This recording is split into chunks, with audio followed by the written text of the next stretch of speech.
මේ රටේ අපි තහවුරු කරන්න ඕනකම තියෙනවා. நாட்டில் ஒரு சட்டம் இருக்கிறது. HNBF லீசிங் குறைந்த வட்டியில் அதிக லீசிங் தொகை வழங்கும் ஒரு நாள் சேவை. அந்த சட்டத்துக்கு கீழேயே அனைவரும் இருக்கிறோம் என்பதை உறுதிப்படுத்த வேண்டியுள்ளது. யாராலும் சட்டத்துக்கு மேலாக செல்ல முடியாது. எனவே சட்ட ஆட்சியை உறுதிப்படுத்தும் செயற்பாடுகளை முன்னெடுத்துள்ளோம். அந்த செயற்பாடு சிலருக்கு வலிக்கிறது, வலிக்க வேண்டும். எனினும் சரியாக செயற்படும் எவருக்கும் அந்த செயற்பாடு வலிக்காது. தவறிழைப்போருக்கு அந்த செயற்பாடு வலிக்கும்.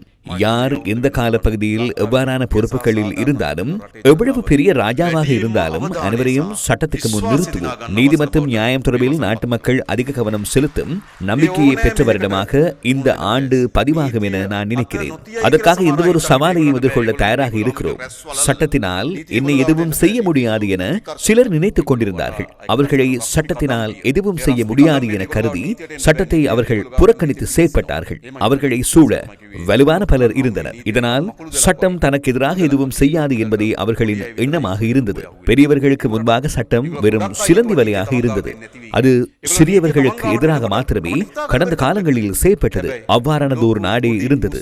தனக்கருகில் சட்டம் வராது என்று அனைவரும் நினைத்துக் கொண்டிருந்தனர். எனினும் சட்டம் அருகில் சென்றுள்ளமையால் என்ன செய்வதென்றே அவர்களுக்கு தெரியவில்லை.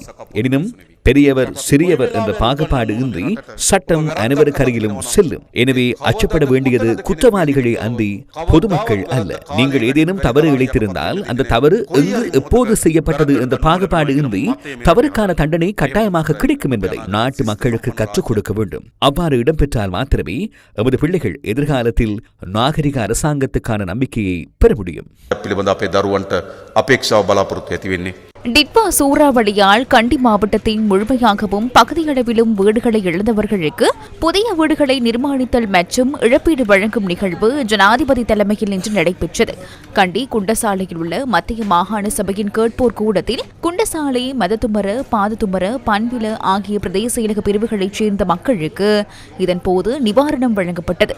முழுமையாக சேதமடைந்த வீடுகளை மீண்டும் கட்டியெழுப்புவதற்காக வழங்கப்படும் 5 மில்லியன் ரூபாவின் முதல் தவணையாக தலா 2 மில்லியன் ரூபாய் காசோலைகள் வழங்கும் நிகழ்வு ஜனாதிபதி தலைமையில் நடைபெற்றது.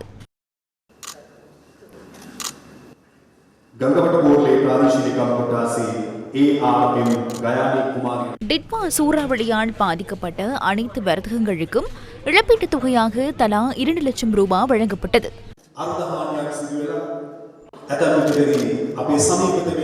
சிறு, நடுத்தர, பாரிய அளவிலான கைத்தொழில்கள் என்ற வேறுபாடின்றி பதிவு செய்யப்பட்ட அனைத்து வர்த்தகங்களுக்கும் குறித்த நிதி வழங்கப்பட்டுள்ளது. இதன்போது அரசு ஊழியர்களுக்கான சம்பளம் தொடர்பிலும் ஜனாதிபதி கருத்து வெளியிட்டார். அடிப்படை சம்பளத்தை அதிகரிப்பதற்காக மாத்திரம் 2025 ஆண்டில் 11,000 கோடியை ஒதுக்கியுள்ளோம். 2026 ஆண்டுக்கு மேலும் 11,000 ஒதுக்கியுள்ளோம். 2027 ஆண்டுக்காக 11,000 கோடியை ஒதுக்க வேண்டும். அதற்கமைய 2027 ஆண்டளவில் அரசு ஊழியர்களுக்கு 33,000 கோடி ரூபாவை சம்பளமாக வழங்கியிருப்போம். அவ்வாறு சம்பளம் அதிகரிக்கப்பட்டுள்ள போதிலும் மேலும் கொடுப்பனவை வழங்குமாறு தெரிவித்து சிலர் கோரிக்கை விடுக்கின்றனர். அவ்வாறு நடைபெறாது.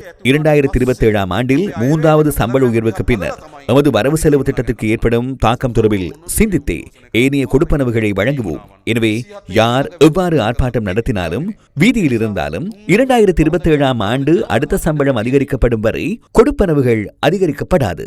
எனவே 3வது சம்பள உயர்வுக்கு முன்னதாக ஆர்ப்பாட்டம் செய்வது நியாயமானதாக அமையாது.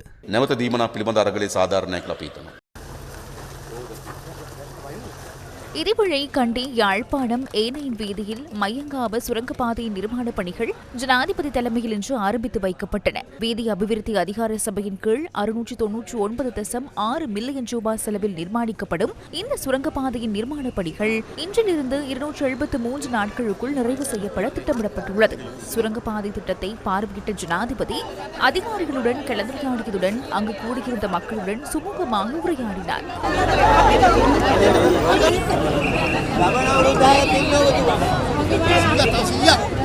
இதனிடையே பல வருடங்களாக இடைநிறுத்தப்பட்டிருந்த கண்டி கட்டம்பே மேம்பாலத்தின் நிர்மாண பணிகள் இன்று மீண்டும் ஆரம்பிக்கப்பட்டுள்ளன. 2021ஆம் ஆண்டு ஹங்கேரிய அரசாங்கத்தின் கடனுதவியின் கீழ் நிர்மாண பணிகள் ஆரம்பிக்கப்பட்ட இந்த திட்டத்தின் மதிப்பிடப்பட்ட செலவு 14.37 பில்லியன் ரூபாய் ஆகும். எனினும் அண்மைய பொருளாதார நெருக்கடியை தொடர்ந்து மேம்பாலத்தின் நிர்மாண பணிகள் இடைநிறுத்தப்பட்டிருந்தன. 12.27 பில்லியன் ரூபாய் உள்நாட்டு நிதியில் மீண்டும் ஆரம்பிக்கப்பட்டுள்ள இந்த மேம்பாலத்தின் நிர்மாண பணிகளை 22 மாதங்களுக்குள் நிறைவு செய்ய திட்டமிடப்பட்டுள்ளது. திட்டத்தை பார்வையிட்ட ஜனாதிபதி திட்ட அதிகாரிகளுடன் கலந்துரையாடலிலும் ஈடுபட்டார்.